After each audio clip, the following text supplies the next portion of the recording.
Estimados estudiosos, sean todos bienvenidos a nuestra sesión sincrónica número 4 del aula Documentación de Métodos y Procedimientos. El día de hoy estamos desarrollando la sesión sincrónica correspondiente al módulo número 3, de acuerdo a lo que teníamos presupuestado dentro de nuestro plan de formación y cronograma de actividades del curso.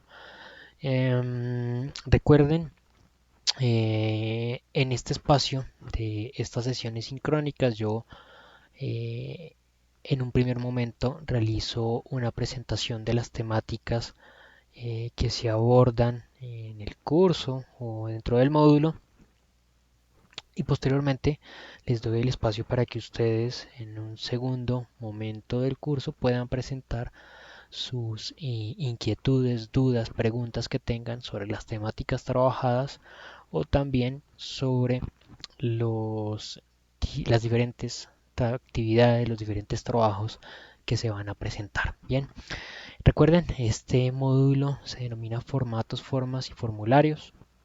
Y quien les habla es su docente John Jairo Arias Gómez, el docente que los está acompañando en el desarrollo de esta asignatura. El objetivo de esta sesión sincrónica es hablar sobre los conceptos que por allí se mencionan y hacen referencia en el módulo número 3, es decir, las formas, los procedimientos, los diagramas, los manuales, la documentación interna que comúnmente se utiliza dentro de las organizaciones y que comúnmente es utilizada para medir los resultados que se consiguen a partir del desarrollo de actividades de cada proceso de gestión. La agenda para la sesión sincrónica del día de hoy. En primer lugar, una breve presentación del módulo número 3. Luego de esa presentación voy a hablar sobre esos conceptos de formas, formatos y formularios. Posteriormente vamos a ver cómo se realiza la representación de procesos, donde comúnmente la metodología más comúnmente utilizada es el diagrama de flujo. Vamos a ver qué elementos componen el diagrama de flujo para dar cierre a esta sesión sincrónica. Bien, inicialmente entonces recordemos este módulo número 3 del curso se denomina diagrama de procedimientos. Tiene como objetivo que ustedes puedan identificar la importancia de las formas, gráficas y manuales en la elaboración, interpretación y puesta en marcha de los distintos procedimientos de la organización. Para dar alcance a esta competencia que está acá definida, está planeado el desarrollo de dos actividades. Esas dos actividades tienen las siguientes fechas de presentación. Voy a dirigirme en este momento a la plataforma para validar y no equivocarme en la mención de esas fechas. Y hay algo importante acá que también quiero mencionar.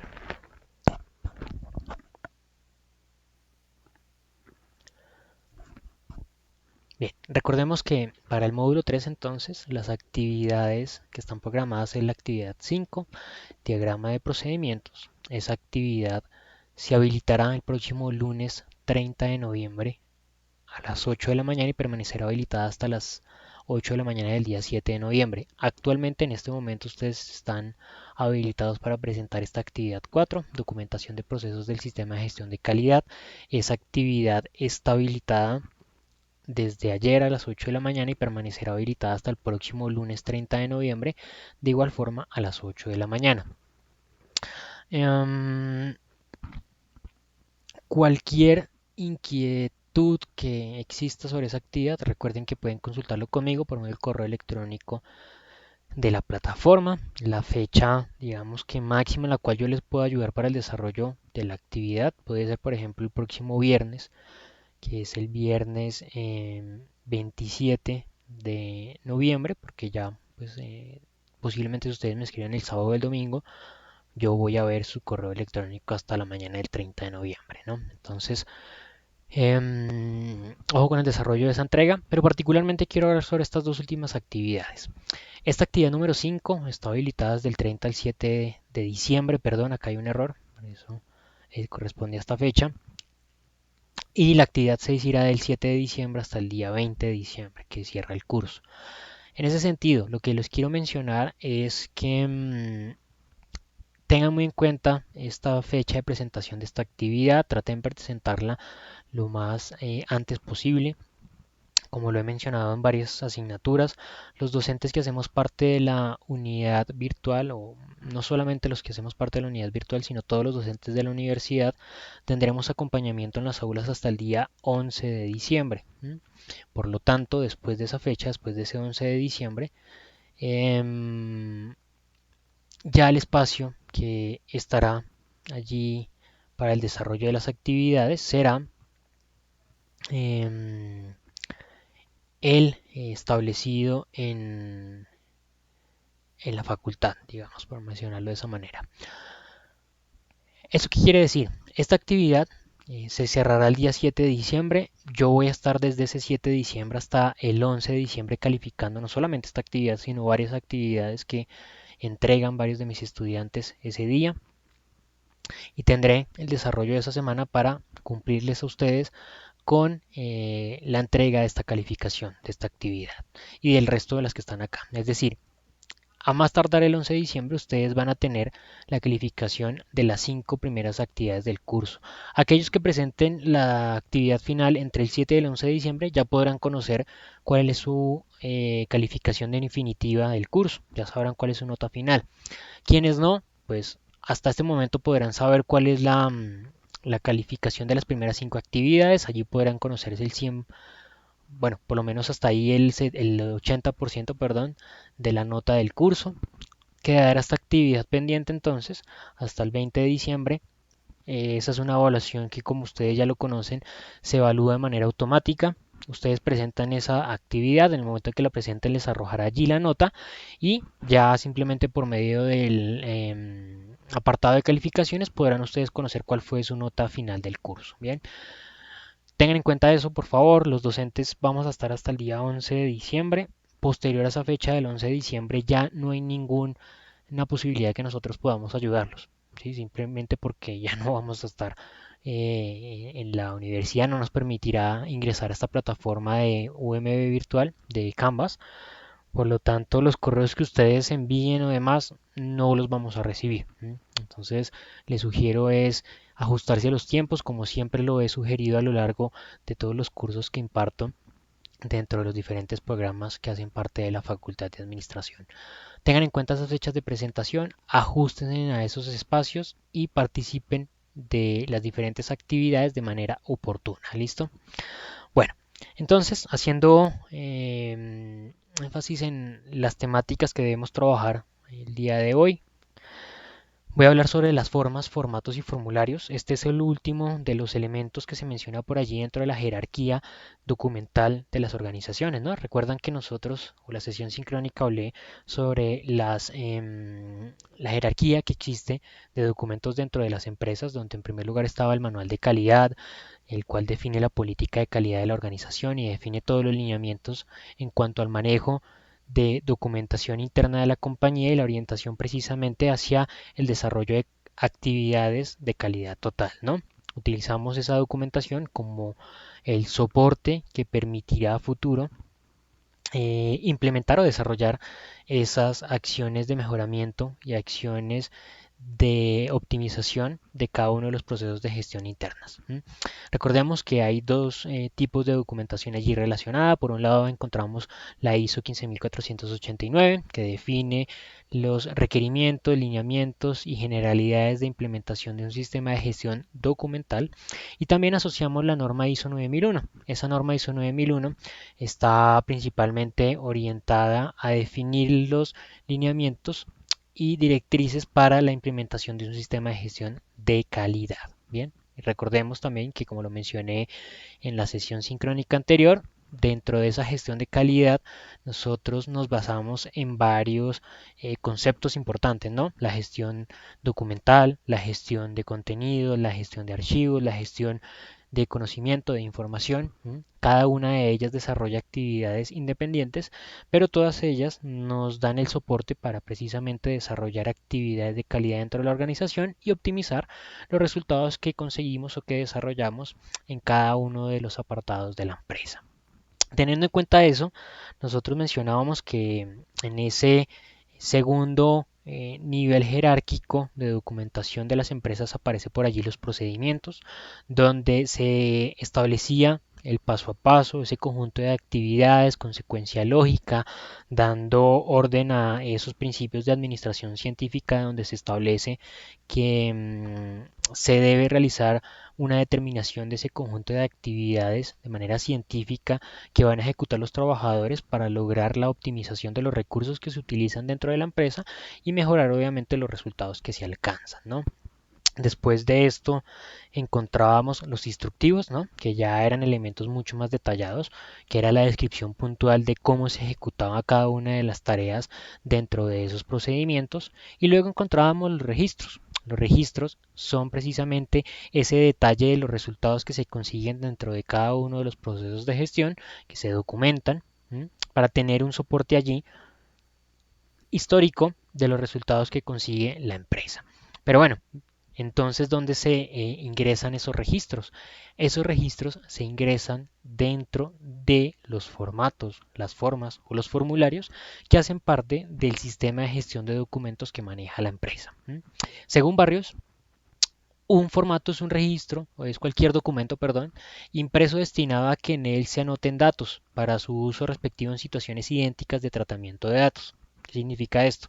Pues más o menos lo que acabo de mencionar con anterioridad, ¿no? Es un diseño previo de un documento en el cual nosotros vamos a poder ingresar información, vamos a poder ingresar unos datos en situaciones idénticas de tratamiento de datos. Menciona allí Barrios, ya que hace referencia a eso. Pues por ejemplo los procesos de gestión, ¿no? Recordemos que los procesos de gestión son situaciones cíclicas, ¿no? Repetitivas, como dice allí, perdón, Barrios, es situaciones idénticas, ¿no? La ejecución cotidiana de los procesos, ¿no? Son ejercicios que reiteradamente se ejecutan de la misma forma. No es que los procesos un día se ejecuten de una manera, el siguiente de otra, el tercer día de una manera totalmente distinta, no. Los procesos tienen precisamente a partir de esa estructura documental una definición que se establece en ese procedimiento de cómo ejecutar esas actividades. Entonces, esas situaciones son idénticas y los formatos nos permiten documentar los resultados que se consiguen en esos procedimientos. Al documentarlos, cuando yo realice modificaciones a ese procedimiento, cuando ejecute precisamente ese proceso de mejoramiento continuo, pues podré comparar a partir de esos registros cuál forma de ejecutar el trabajo me permite alcanzar mejores resultados. ¿M? Con la evidencia de los registros, ¿no? Según Gibbs Meyers, los formatos son un objeto que tiene impresa una información estática con espacios en blanco para asentar información variable, ¿no? Registros, entonces, yo tengo predeterminado qué es lo que voy a medir, ¿sí? Por ejemplo, voy a medir cantidad de materia prima utilizada del producto A, cantidad de materia prima utilizada del producto B, ¿sí? Cantidad de productos elaborados, cantidad de camisas terminadas, cantidad de pantalones terminados.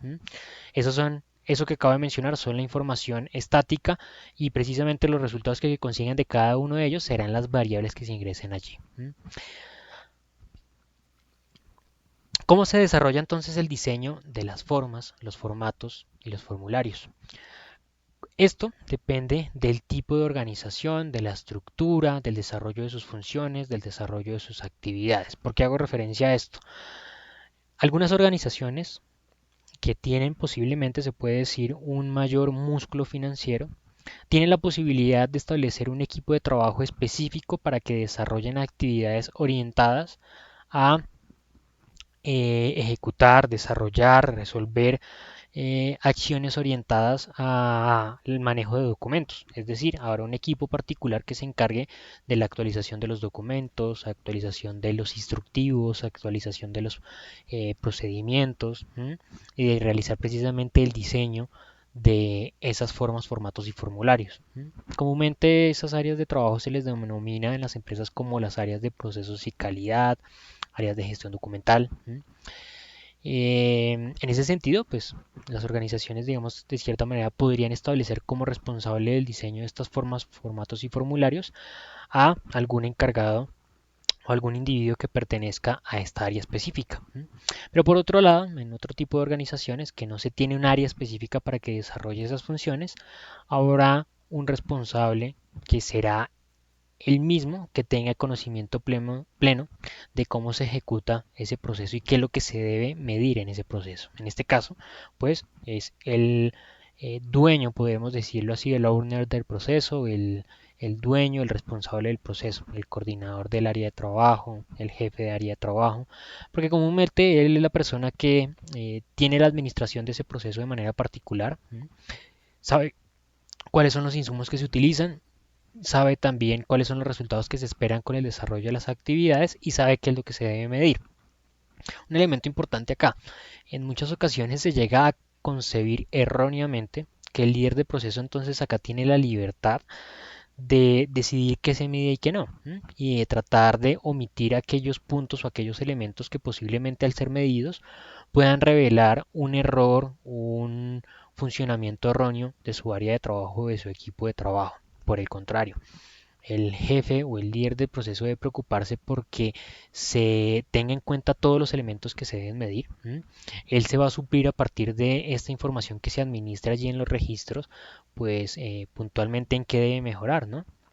De cierta manera, en algún momento se mostrará que hay una desviación de los resultados, hay un error que se está presentando dentro de la organización y es mejor que en ese sentido se le llame la atención al jefe del proceso por no desarrollar las estrategias que permitan optimizar esos resultados y no solamente por no eh, elaborar esas estrategias, sino también por no medir y mostrar y dar relevancia a esos elementos que están generando una afectación para la empresa, ¿no?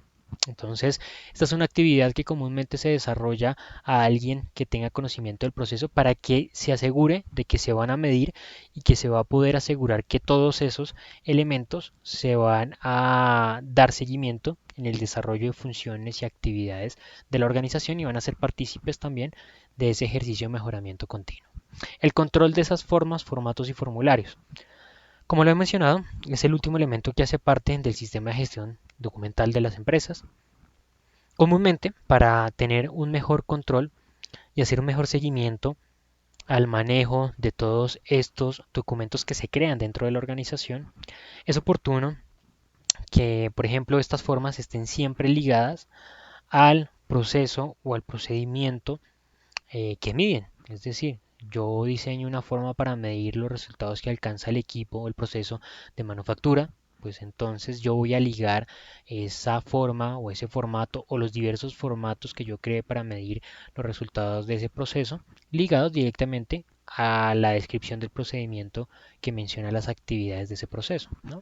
Entonces, de esta manera, cuando se realice alguna modificación en el proceso que implique algún cambio dentro de los formatos, pues ya lo sabré porque estarán ligados directamente al procedimiento esas formas, formatos y formularios.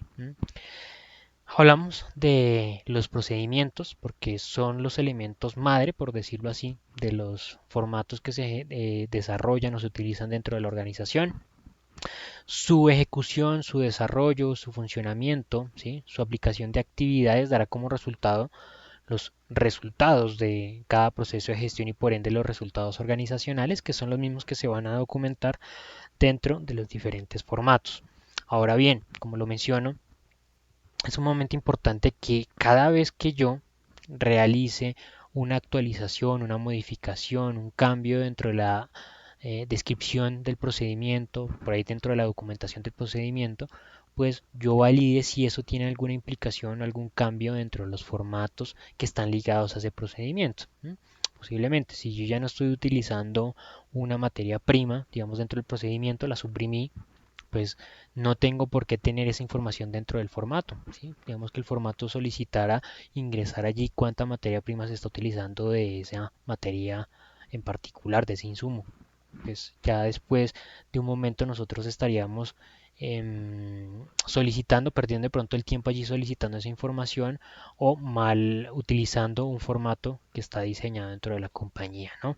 Precisamente hace parte de ese ejercicio de control de formatos el estar derogando, el estar eliminando aquellos formatos que no están actualizados para la empresa que no se están acoplando al desarrollo de funciones y actividades dentro de la organización, y lo más óptimo es que constantemente nosotros estemos cambiando esos formatos, ¿sí? Readministrando adecuadamente nuestra gestión documental y actualizando la información, realizando versiones nuevas de cada uno de esos elementos que nos permiten medir los resultados de la organización. Hablando de los diagramas y gráficos que se utilizan comúnmente para describir o detallar estos procedimientos, encontramos muchas metodologías que se desarrollan. La idea de los diagramas, los diagramas y los gráficos está dado a partir de sintetizar la información que se describe dentro del detalle de los procedimientos. Quienes han tenido la oportunidad de trabajar en organizaciones que tengan un robusto sistema documental, o que hayan podido visitarlas, hayan podido verlo, pues conocerán que comúnmente la descripción de procedimientos, sea de un cargo, de un proceso en particular, son documentos bastante robustos, ¿no? Documentos que describen un detalle del paso a paso, describen en detalle las entradas del procedimiento, describen ese flujo de actividades, su secuencia lógica, los documentos que se utilizan, los registros que se ingresan, los indicadores que se miden allí, el detalle de cada uno de los indicadores. Entonces nos enfrentaríamos a un documento bastante robusto y bastante extenso de leerlo para lograr entenderlo, ¿no? Para esto se facilita ese ejercicio de entendimiento de los procesos a partir de los diferentes documentos que existen dentro de la compañía. Digamos que de cierta manera esos gráficos resume, ilustra de manera gráfica y sencilla, rápida, el detalle de los procedimientos y hace fácil el entendimiento de cada uno de ellos. Por lo tanto, estos gráficos están llamados a hacer fácil el ejercicio de entendimiento de un proceso. Si yo necesito detallar alguna actividad, algún detalle puntual, algún procedimiento puntual dentro del proceso, podré irme puntualmente a esa actividad, leerlo y entenderlo fácilmente, entenderlo rápidamente. Bien. Como les comentaba, existen muchas metodologías de diagramación. Dentro de los principales o más conocidos podemos encontrar, por ejemplo, los diagramas de entrada y salida, donde principalmente se detalla cuáles son los ingresos al proceso, cuáles son las salidas de ese proceso, cuáles son las actividades que se ejecutan dentro de ese proceso y el ejercicio de retroalimentación, ¿no? Nos menciona también este diagrama de proceso cómo se ejecuta, cómo se desarrolla ese ejercicio de retroalimentación dentro de las empresas. Un segundo elemento que comúnmente nosotros podemos encontrar o una segunda metodología es el diagrama de bloques. El diagrama de bloques básicamente nos permite identificar por medio de operaciones cuál es el flujo o el camino de actividades que tiene una línea de producción, por ejemplo. No siempre las actividades productivas dentro de una empresa siguen un mismo flujo, ¿no? En ocasiones tienen múltiples flujos dentro de su desarrollo. De pronto puede depender, por ejemplo, de las características funcionales, de presentación que tengan los productos, ¿no? Por ejemplo, si hay un producto o si la organización vende productos personalizados y genéricos también, pues serán dos flujos de trabajo totalmente distintos. Y el más conocido de todos y el más utilizado dentro del ámbito organizacional es el flujograma o el diagrama de flujo de procesos, o diagrama de procesos, también se conoce así. Es por medio del cual se puede identificar rápidamente ese conjunto de actividades, las decisiones que se toman, los procedimientos que se ejecutan, las demoras que se presentan, también la utilización de documentos. Son un diagrama que describe detalladamente los elementos importantes a utilizar dentro de cada uno de los procesos y nos permite detallar fácilmente y rápidamente cómo se ejecuta cada uno de ellos. ¿Qué elementos componen ese diagrama de flujo? El círculo, que nos permite identificar el inicio y el fin. El rectángulo, que nos describe una actividad puntual que se desarrolla dentro de ese proceso. El rombo, que nos demuestra una decisión y obviamente nos permite desarrollar un flujo distinto, ¿no? En la decisión, pues el proceso tomará caminos separados. El símbolo para hacer referencia al documento, el símbolo repetido de copia o multidocumentos, el triángulo que nos representa el manejo de un archivo, el conector fuera de página y el conector dentro de la página, el símbolo de la demora, los procesos en otras áreas de trabajo y el almacenamiento interno junto con las flechas que nos da el índice o la secuencia de actividades que se ejecuta dentro del proceso. Mis estimados estudiosos, esto ha sido de las temáticas eh, particulares que trabajaríamos en este módulo número 3. Recuerden que si tienen alguna duda, alguna inquietud, pueden escribirme por medio del correo electrónico de la plataforma. Yo voy a estar allí atento a responder las dudas, inquietudes que ustedes tengan sobre las temáticas trabajadas o sobre el desarrollo de nuestro curso. Muchas gracias por su atención y nos encontraremos en la siguiente oportunidad. Hasta pronto.